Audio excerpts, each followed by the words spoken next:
ध्यान से सुनिए बाबू, प्रकाश पढ़ेंगे। प्रकाश हल्का होता है, प्रकाश का रफ्तार तेज होता है और ध्वनि का धीरा होता है।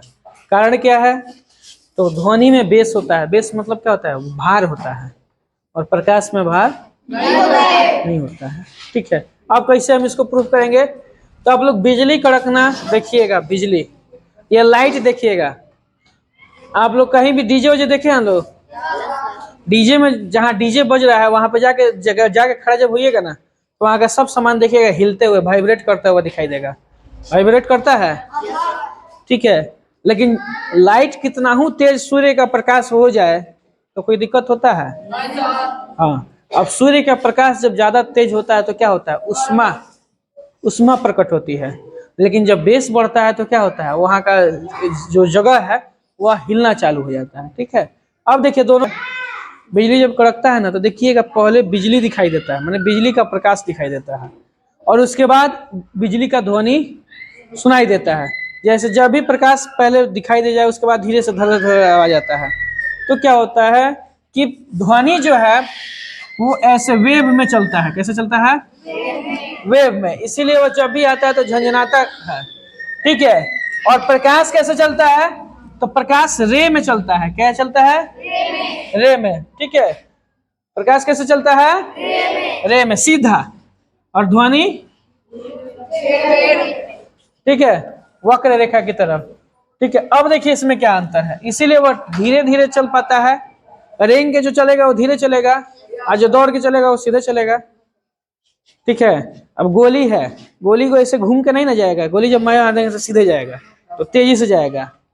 चाहे मान लो हमको यहाँ से हथुआ जाना है, अब हथुआ जाने के लिए हम लोग घुमा के जाएं तो तेजी से जाएंगे कि सीधे जाएं तो तेजी से जाएंगे? हाँ, तो जो सीधे जाएगा वो तेजी से जाएगा, और जो घुमा के जाएगा वो धीरे जाएगा, यानी कि बाद में जाएगा। ठीक है, अब इसमें हम लोग प्रकाश समझ लिए कि प्रकाश हल्का होता है, प्रकाश तेजी से चलता है। अब देखिए प्रकाश में कुछ महत्वपूर्ण हम लोग चीज पढ़ेंगे। ये मान लीजिए एक दर्पण है। क्या है? दर्पण। शीशा देखे है ना? हाँ। दर्पण पे हम लोग टार्च जब भी बारते हैं तो देखिएगा ना, हम लोग बचपन में बहुत खेले हैं। क्या करते थे? ऐसे टार्च ले लेते थे और शीशा ले लेते थे, ऐसे बारते थे और ऐसे शीशा हिलाते थे, तो क्या होता था? उसका रिफ्लेक्शन जो होता था, ठीक है, रिफ्लेक्शन जो होता था वो दूसरी जगह जाके सेम कंडीशन में जाके चमकता था।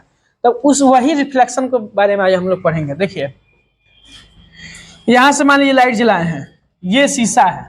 ठीक है, यहाँ से जब लाइट गया ये शीशे पर पड़ा, तो जितना एंगल में इधर से गया है ना, उतना ही एंगल में उधर से बाहर निकलेगा। ठीक है, तो इस रेखा को क्या कहेंगे? इस रेखा को क्या कहेंगे? ठीक है, और ये जो हम लाइट पड़ा है उस स्थान को क्या कहेंगे, और उसके आधे भाग को क्या कहेंगे? ठीक है, ये सब आज हम लोग पढ़ेंगे। देखिए मैंने इसको बांटने वाले स्थान को क्या कहेंगे। अब देखिए ये पहला हम लोग का है आपतित किरण। क्या है? आपतित किरण का मतलब होता है जो किरण किसी भी एक निश्चित बिंदु पे आ रही हो, ठीक, या दर्पण पे आती है, उसे आपतित किरण कहते हैं। क्या कहते हैं? आने वाली किरण को। और जब वह वापस जाती है उसे परावर्तित किरण। माने जब उलट के वापस जाती है तो उसे परावर्तित किरण, आने वाली किरण को आपतित किरण, और वापस जाने वाली को परावर्तित, हाँ, किरण। अब देखिए ये तो हो गया आपतित किरण, यहां से ये वापस जा रहा है तो ये परावर्तित किरण। अब कह रहा है कि जहां ये पड़ा, यहां ये पड़ा लाइट, उस जगह को क्या कहते हैं? तो उस जगह को कहते हैं आपतन बिंदु। माने वहां पे प्रकाश आके पड़ा है। ठीक है, वहां पे आके पड़ा है, इसीलिए उसको आपतन बिंदु कहते हैं। अब देखिए अब कह रहा है, हम लोग तीन चीज समझे, आपतित किरण, परावर्तित किरण, आपतन बिंदु। आपतित किरण किसे कहते हैं? आती है उसे आपतित किरण, जो वहां से घूम के वापस जाती है उसे परावर्तित किरण। और जिस बिंदु पे वह निश्चित स्थान पे जहां पे वह प्रकाश पड़ता है उस स्थान को आपतन बिंदु कहते हैं। अब देखिए इसमें एक डैश डैश डैश करके खींचा गया है, यह क्या है? इसको अभिलंब बोलते हैं। क्या बोलते हैं?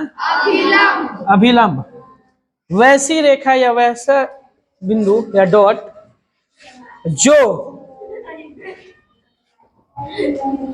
आपतित किरण और परावर्तित किरण को आधे भागों में बांटते हैं, उसे अभिलंब कहते हैं। पहला।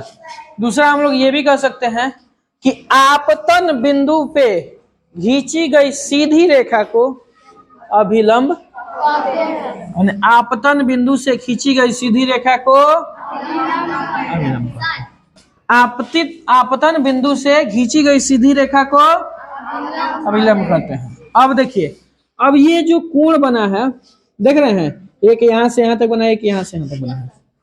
तो आने वाले साइड में माने आपतित किरण के तरफ जो कोण बने उसे आपतन कोण, आपतित किरण की तरफ जो कोण बनता है उसे, और परावर्तित किरण के तरफ जो कोण बनता है उसे परावर्तन कोण। क्लियर हो गया?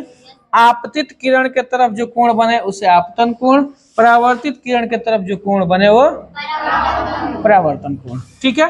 आपतित किरण किसे कहते हैं? वह किरण जो आती है उसे आपतित किरण, जो जाती है उसे, अब किताबी भाषा से समझ लीजिए, वैसी किरण। ठीक है। और आपतित किरण और अभिलंब के मध्य में बनी कोण को हम लोग आपतन कोण कहते हैं, और परावर्तित किरण से अभिलंब के बीच बनी कोण को परावर्तन कोण कहते हैं। ठीक है। इसको याद कर लीजिए और लिख लीजिए।